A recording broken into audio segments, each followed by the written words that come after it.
Hello good morning welcome to Learnino. നമ്മൾ ഈ ഒരു വീഡിയോയിൽ കീം ഫിസിക്സിൽ ലാസ്റ്റ് ഇയർ ചോദിച്ചിട്ടുണ്ടായിരുന്ന ക്വസ്റ്റ്യൻസ് ആണ് ഡിസ്കസ് ചെയ്യാൻ പോകുന്നത്. ഓക്കെ, അപ്പോൾ ഒരു 10 ക്വസ്റ്റ്യൻസ് ആണ് നമ്മൾ ഈ ഒരു വീഡിയോയിൽ ഇൻക്ലൂഡ് ചെയ്തിരിക്കുന്നത്. അപ്പോൾ നമുക്ക് ക്വസ്റ്റ്യൻസിലേക്ക് പോവാം. ഓക്കെ, first question നോക്കൂ. If an ideal engine needs to transmit a torque 200 nanometer to a main rotor at a uniform rate angular speed of 300 radian per second, then the power required for the engine. അല്ലെ, അപ്പൊ ഒരു ideal എഞ്ചിന് ഒരു torque ഒരു 200 nanometre ഉള്ള torque transmit ചെയ്യണം. എവിടേക്ക്? ആ ഒരു മെയിൻ റോട്ടറിനെ ഒരു യൂണിഫോം റേറ്റ് ആംഗുലർ സ്പീഡിൽ മെയിൻറ്റെയിൻ ചെയ്യുന്നതിന് വേണ്ടി ഒരു ടോർക്ക് ട്രാൻസ്മിറ്റ് ചെയ്യണം. അപ്പൊ ആ തന്നിരിക്കുന്ന ആംഗുലർ സ്പീഡ് എത്രയാണ് തന്നിരിക്കുന്നത്? 300 റേഡിയൻ പെർ സെക്കൻഡ് ആണ്. അങ്ങനെയാണെങ്കിൽ ആ ഒരു എഞ്ചിന് ആവശ്യമായ പവർ എത്രയാണെന്നാണ് ചോദിച്ചിരിക്കുന്നത്. ഓക്കെ, പവർ ആണ് നമുക്ക് ഈ ഒരു ക്വസ്റ്റ്യനിൽ കാൽക്കുലേറ്റ് ചെയ്യേണ്ടത്. ഓപ്ഷൻ ബി 60 കിലോവാട്ട് ആണ് നമുക്ക് ആ ഒരു എഞ്ചിന് ആവശ്യമായിട്ടുള്ള പവർ, അതായത് ഈ ഒരു ടോർക്കിനെ ട്രാൻസ്മിറ്റ് ചെയ്യുന്നതിന് വേണ്ടിയിട്ട്. ഓക്കെ, അപ്പൊ നമുക്ക് എങ്ങനെ സോൾവ് ചെയ്യണം നോക്കൂ.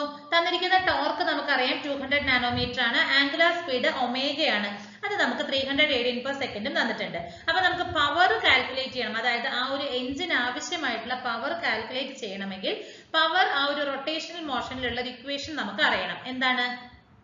P is equal to torque into angular speed ആണ് അല്ലെ, tau into omega ആണ്. അപ്പൊ ഈ രണ്ട് വാല്യൂസ് നമുക്ക് ഡയറക്റ്റ് സബ്സ്റ്റിറ്റ്യൂഷൻ അല്ലേ. ഇവിടെ 200 ആണ്, ഇത് 300 ആണ്. അപ്പൊ 200 into 300 which is equal to 60,000 ആണ് നമുക്ക് കിട്ടുന്നത്, which is equal to 60 kilowatt ആണ് നമുക്ക് കിട്ടുന്ന ആ ഒരു പവർ എന്ന് പറയുന്നത്. സോ അപ്പൊ ആ ഒരു എഞ്ചിന് ആവശ്യമായിട്ടുള്ള പവർ എന്ന് പറയുന്നത് 60 കിലോവാട്ട് ആണ്. ഓക്കെ, ഒരു ഈസി ക്വസ്റ്റ്യൻ ആണ്, നമുക്ക് ഡയറക്റ്റ് സബ്സ്റ്റിറ്റ്യൂഷൻ ആണ് വരുന്നത്.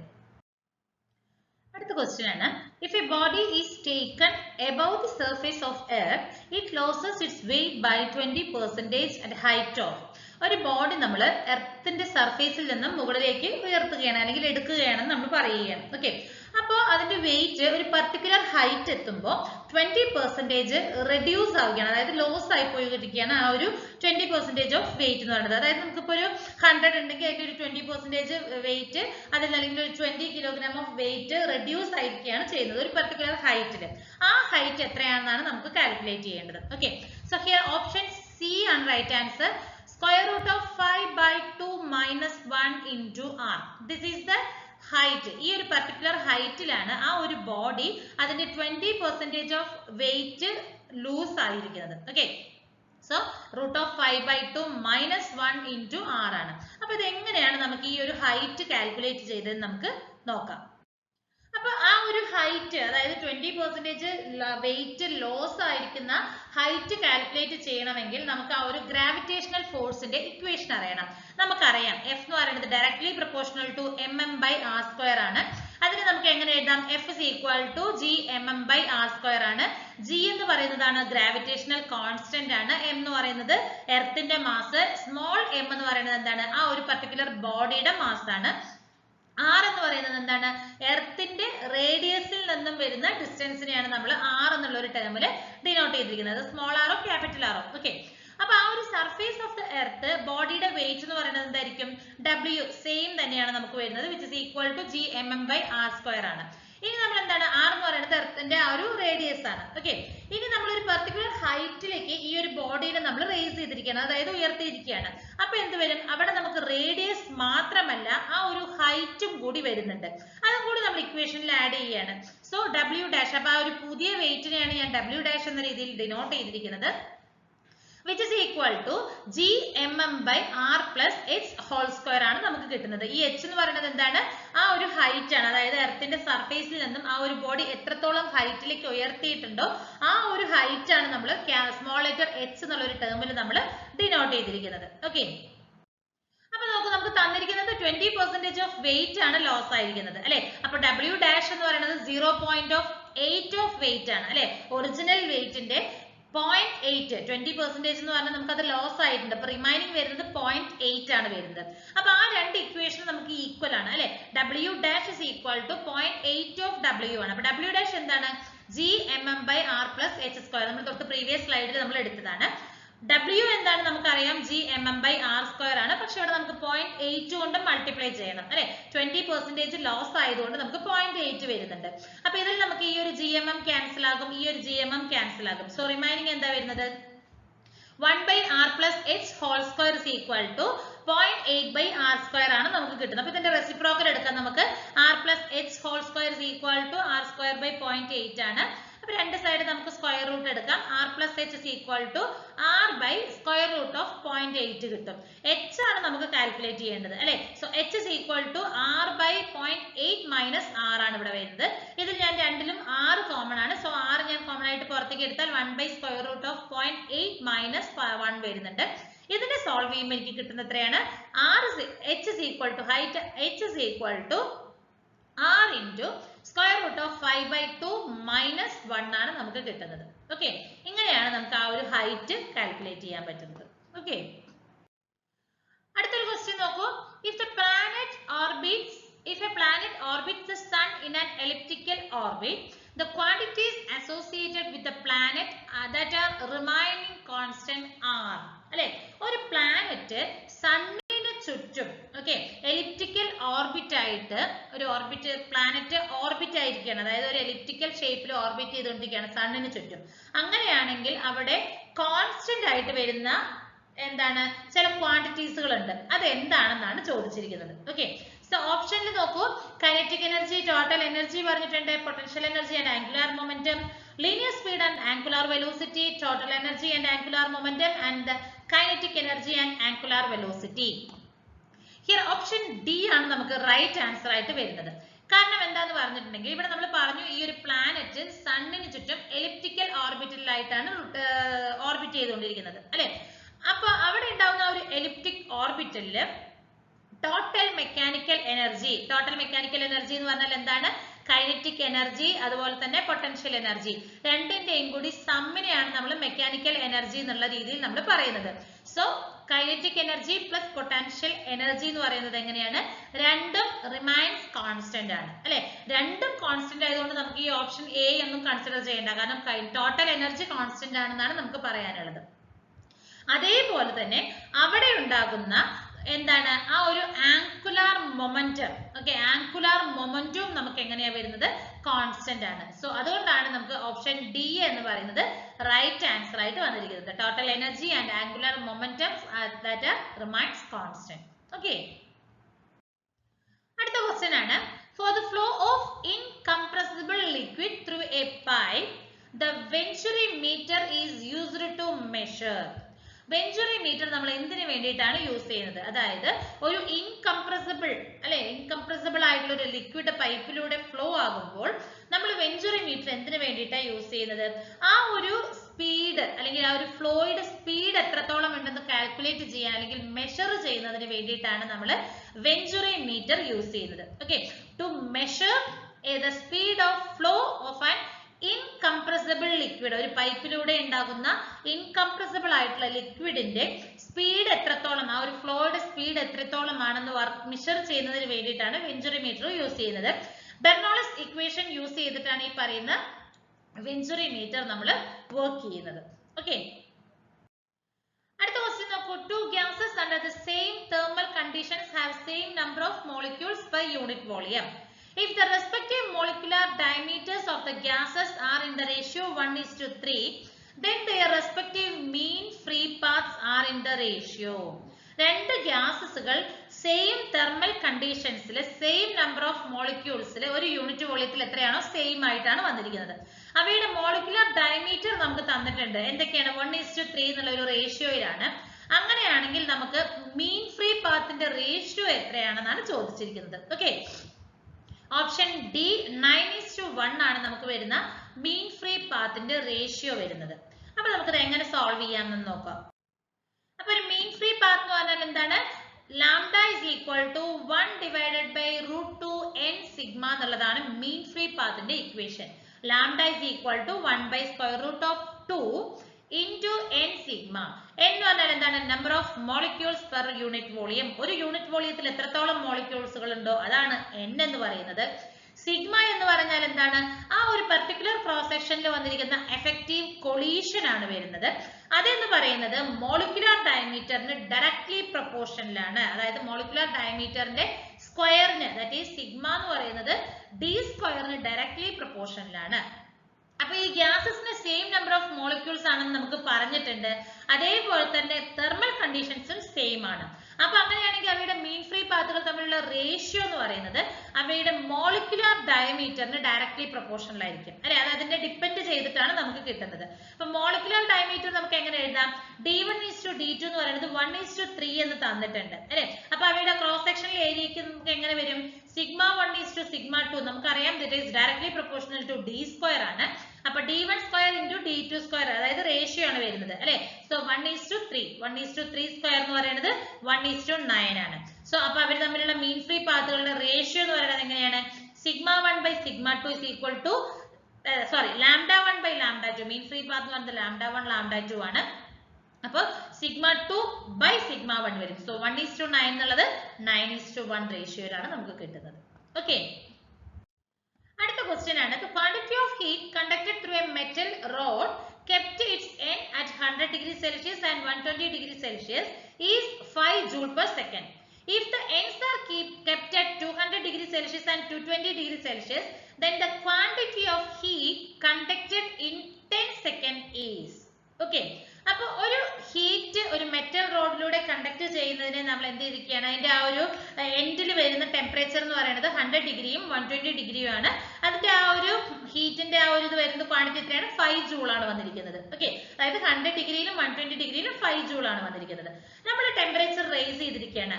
200 ആയിട്ടും 220 ഡിഗ്രി സെൽഷ്യസ് ആയിട്ടും നമ്മൾ റേസ് ചെയ്യുമ്പോൾ 10 സെക്കൻഡിൽ എത്രത്തോളം ഹീറ്റ് ആണ് അതിലൂടെ കണ്ടക്ട് ചെയ്യുന്നത് എന്നാണ് നമുക്ക് കാൽക്കുലേറ്റ് ചെയ്യാൻ പറഞ്ഞിരിക്കുന്നത്. ഓക്കെ, ടെമ്പറേച്ചർ ഡബിൾ ആയിരിക്കുകയാണ്. 100 എന്നുള്ളത് 200 120 എന്നുള്ളത് 220 ഡബിൾ, ഏകദേശം ഡബിൾ വാല്യൂയിലേക്ക് ചേഞ്ച് ചെയ്തിരിക്കുകയാണ്. So what about the heat conducted ആണ് കാൽക്കുലേറ്റ് ചെയ്യുന്നത്. സോ ഓപ്ഷൻ ഇ 50 ജൂൾ ആണ് നമുക്ക് വന്നിരിക്കുന്ന ആൻസർ വരുന്നത്. സോ ഇത് എങ്ങനെയാണ് കാൽക്കുലേറ്റ് ചെയ്യണമെന്ന് നമുക്ക് നോക്കാം. അപ്പൊ ആ ഒരു ഹീറ്റ് കണ്ടക്ട് ചെയ്തിരിക്കുന്നത് എന്ന് പറയുന്നത്, അല്ലെങ്കിൽ ആ ഒരു മെറ്റൽ റോഡിലൂടെ ഹീറ്റ് കണ്ടക്ട് ചെയ്യുന്നത് ആ രണ്ട് എൻഡുകളിൽ ഉണ്ടാകുന്ന ടെമ്പറേച്ചർ ഡിഫറൻസിന് ഡയറക്ട്ലി പ്രൊപ്പോർഷനിലാണ്. ഓക്കെ, അപ്പൊ നമുക്ക് ഇനിഷ്യൽ ടെമ്പറേച്ചർ തന്നിരിക്കുന്നത് 120യും 100ഉം ആണ്. അവർ തമ്മിലുള്ള ടെമ്പറേച്ചർ ഡിഫറൻസ് എന്ന് പറയുന്നത് 20 ഡിഗ്രി സെൽഷ്യസ് ആണ്. സോ അതിന്റെ ഹീറ്റ് കണ്ടക്ട് ചെയ്തിരിക്കുന്നത് 5 ആണ് വരുന്നത് അല്ലെ. അപ്പോ 20 ഡിഗ്രി സെൽഷ്യസിൽ 5 ആണ് വന്നിരിക്കുന്നത്. ഇതേപോലെ തന്നെ സെക്കൻഡ് ടെമ്പറേച്ചർ അല്ലെങ്കിൽ ന്യൂ ഹീറ്റിൽ എങ്ങനെ ഡിഫറൻസ് വന്നിരിക്കുന്നത്? 20 ഡിഗ്രി സെൽഷ്യസ് ആണ് വന്നിരിക്കുന്നത്. സോ അങ്ങനെയാവുമ്പോൾ ടെമ്പറേച്ചർ ഡിഫറൻസ് എങ്ങനെയാണ്? രണ്ടും സെയിം ആണ് അല്ലെ. 20 ഡിഗ്രി സെൽഷ്യസും സെക്കൻഡ് കേസിലും 20 ഡിഗ്രി വന്നിരിക്കുന്നതാണ്. അപ്പൊ റേറ്റ് ഓഫ് ഹീറ്റ് കണ്ടക്ഷൻ നമുക്ക് എങ്ങനെയായിരിക്കും? സെയിം ആണ് നമുക്ക് വരുന്നത്. ഓക്കെ, അത് രണ്ടും പ്രൊപ്പോർഷനിലാണ്, രണ്ടും സെയിം ആണ്, രണ്ടും ഡിപ്പെൻഡ് ആണ്. സോ നമുക്ക് 20 ഡിഗ്രി സെൽഷ്യസിൽ 5 ജൂൾ ആണ് ഫസ്റ്റ് കേസിൽ. അതേപോലെ തന്നെ സെക്കൻഡ് കേസിൽ ടെമ്പറേച്ചർ ഡിഫറൻസ് നമുക്ക് 20 ഡിഗ്രി തന്നെയാണ് വന്നിരിക്കുന്നത്. സോ അവിടെ വരുന്ന എത്രയാണ് വരുന്നത്? 5 ജൂൾ ആണ് നമുക്ക് ഹീറ്റ് വരുന്നത്. ഓക്കെ, നമുക്ക് കാൽക്കുലേറ്റ് ചെയ്യേണ്ടത് എന്താണ്? എത്രത്തോളമാണ് ഹീറ്റ് കണ്ടക്ട് ചെയ്തിരിക്കുന്നത് അല്ലെ.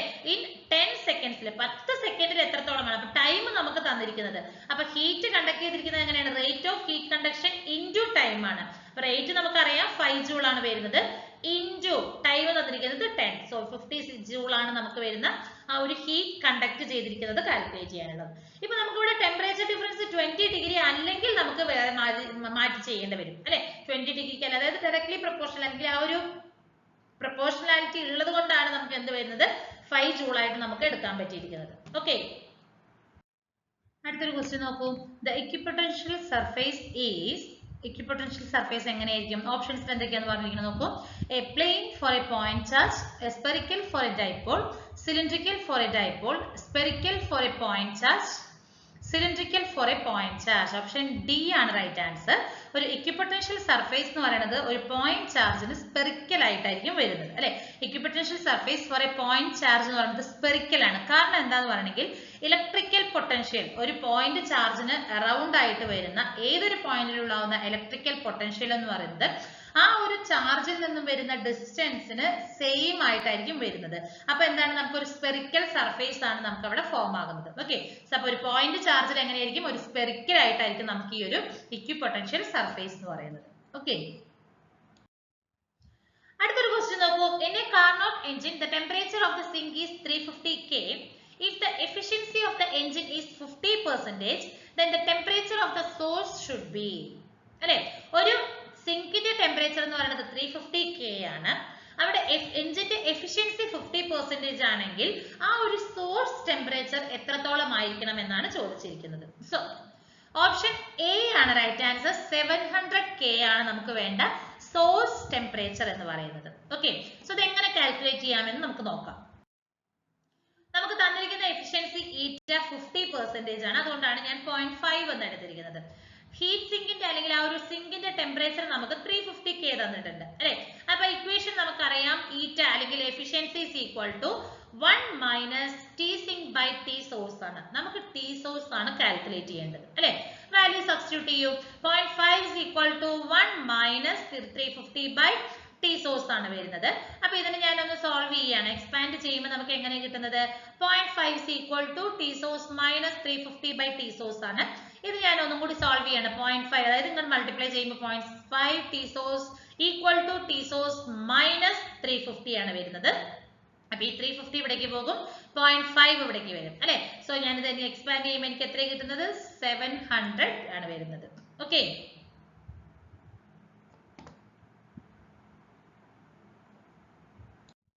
അടുത്ത ക്വസ്റ്റ്യൻ ആണ്.